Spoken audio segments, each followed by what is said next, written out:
Bonjour les amis, aujourd'hui nous allons parler des tortures du Moyen-Âge tout simplement. Donc c'est parti. Le baquet.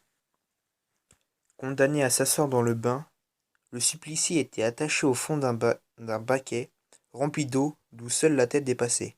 Son visage recouvert de lait et de miel attirait mouches et insectes qui commençaient à se nourrir sur sa peau.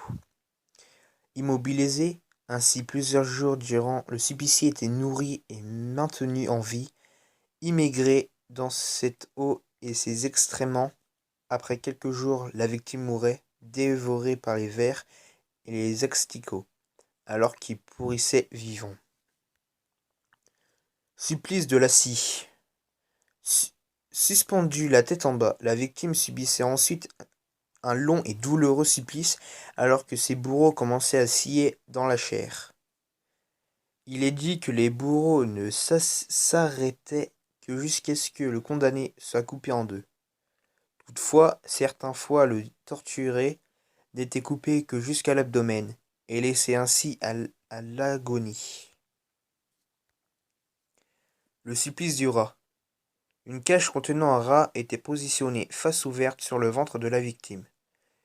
On chauffait le fond de la cage afin de faire fuir le rat, qui par instinct se frayait un chemin au travers du corps du condamné, pour échapper à la brûlure.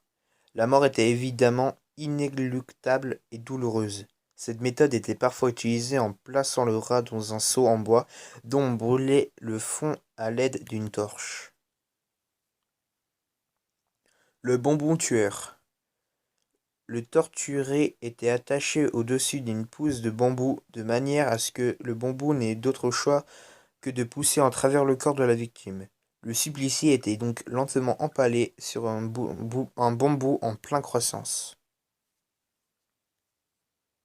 La fourche des hérétiques. Attaché au cou de la victime par une sangle, cet appareil était doté de pics à chaque extrémité.